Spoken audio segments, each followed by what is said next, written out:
Jadi dia tidak punya hero, semangat sama sekali dari dirinya sendiri. Itu manusia yang tahu sedikit tentang sedikit. Kemudian kedua, tahu sedikit tentang banyak. Ada di antara kita yang termasuk ustaz-ustaz tahu sedikit tentang banyak. Diajak bicara tentang biografi, sok tahu tentang biografi.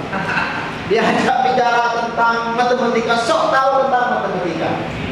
Diajak bicara tentang bahasa Indonesia, sok tahu tentang bahasa. Termasuk diajak bicara tentang literasi, seakan-akan dia orang yang paling menguasai tentang literasi. Itu namanya tahu sedikit tentang obat tahu. Nah, ini bahasa Maduranya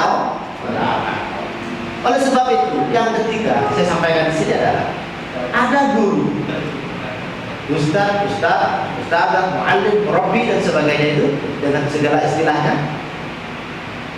Ada guru yang disebut dalam keterangan itu adalah tahu banyak tentang sedikit. Tahu banyak tentang sedikit. Ini yang kita harapkan. Jadi kalau bicara tentang matematika, tahu banyak tentang matematika. Nah, ini orang ahli, al-alim dalam keterangan dulu. Kita ini kadang-kadang ya mendekati tahu banyak dan sedikit, tapi kadang-kadang terpengaruh oleh tahu sedikit tentang. Makanya hati-hati kan ya. Ini bisa dikoreksi oleh kita sendiri. Kita ini masuk yang pertama, kedua atau yang ketiga. Dan yang keempat adalah tahu banyak tentang itu yang disebut dengan al-allamah. Alim al-allamah. Profesor pun di Indonesia ini masih masuk kategori tahu banyak tentang sedikit. Tahu banyak tentang sedikit. Jadi kategori 1, kategori 2 itu ada yang menyebutkan dalam sebuah buku bahwa mereka adalah guru yang dipaksa dan terpaksa. Ya, dipaksa dan terpaksa. Pertama itu dipaksa, ya karena punya lembaga, dipaksa oleh orang tuanya, oleh pemilik lembaga itu untuk mengajar. Padahal dia tahu sedikit tentang sedikit. Yang terpaksa adalah karena dia sudah sarjana pendidikan. Karena tidak ngajar, ini gimana kata orang kan ya? Terpaksa. Nah yang terpaksa ini berat Pak. Proses pembelajarannya berbasis proyek.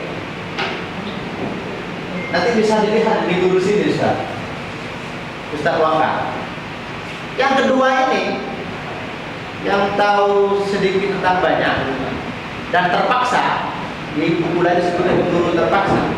Ini biasanya berbasis proyek. Jadi yang penting dia masuk, dia sudah tidak berpikir materinya ini benar-benar berkualitas apa tidak, peserta dirinya paham apa tidak. Yang penting masuk, dia ngisi absen, ngisi guna. Nah, kira-kira ada enggak ustaz-ustaz yang begini? Banyak nih. Pasti banyak. Jadi kategori 1, kedua itu Ustaz perlu dievaluasi karena ini akan merusak kualitas proses, kualitas hasil daripada lembaga ini. Jangankan diajak bicara literasi, berpikir saja tidak ada. Yang penting dia hadir, isi absen, ngajar tepat waktu sudah. Itu guru terpaksa atau tahu sedikit tentang banyak. Dan yang ketiga ini adalah dalam buku lain disebut dengan guru yang profesional. Jadi tahu banyak tentang sedikit. Jadi dia kan seorang pakar. Kalau saya misalnya, saya S1, S2, S3, ini manajemen pendidikan Islam. Paham tentang tata kelola. Bagaimana memajukan sebuah lembaga. Jadi kalau menanya ke saya, konsultan tentang tata kelola, gitu ya. Jadi intinya gini Bapak Ibu, saya sampai istirahat nanti, saya ngomong basa-basi aja dulu pengertian tentang tentang bahasa dan implementasinya. Tapi nanti setelah istirahat harapan saya, Bapak Ibu kan sudah punya P3, ya kan? Output dari SMK Pusat Keunggulan itu salah satunya adalah sekolah SMK itu harus menerbitkan guru dari SDM. Bapak Ibu kan sudah jelas suka tidak suka harus punya namanya penelitian tindakan kelas, sudah belum? Kecuali yang baru mungkin ya, iya kan? Nah, penelitian tindakan kelas tadi kita ringkas jadi tulisan best practice. Pernah ya? Pernah dengar? Ya kalau belum nggak apa-apa, nanti kita belajar bersama. Jadi best practice itu sebenarnya praktek baik. Apa itu praktek baik? Cerita keberhasilan Bapak Ibu mengajar di kelas. Paham ya? Ya. Jadi Bapak Ibu hanya nulis judul, pendahuluan, pelaksanaan pembelajaran bagaimana, keberhasilan pembelajaran bagaimana, penutup, selesai. Sudah kita akhiri hari ini, pertemuan hari ini, kan sudah selesai. Ya. Oke baik, ya. Oke Mas, ya. Jadi begini, dengan bahasa, saya ini kalau ini kan bahasanya terlalu formal, jadi saya ganti dengan bahasa yang paling gampang. Dengan bahasa, seseorang jatuh cinta.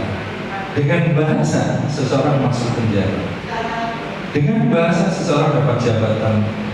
Dengan bahasa, orang cepat lulus sarjana, magister, doktor.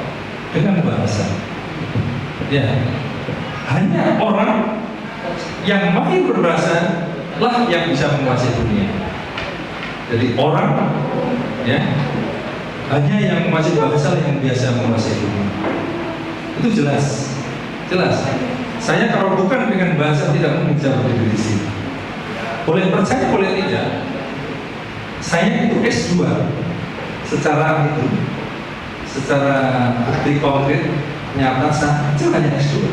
Walaupun saya pernah mengenyam pendidikan S3, walaupun nggak selesai.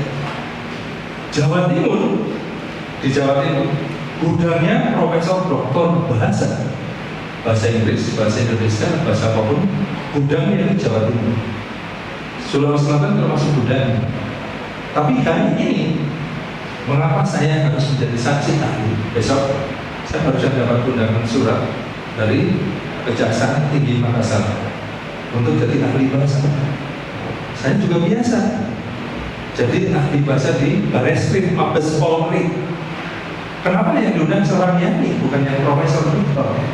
Padahal banyak di Jawa Timur. Masalahnya apa?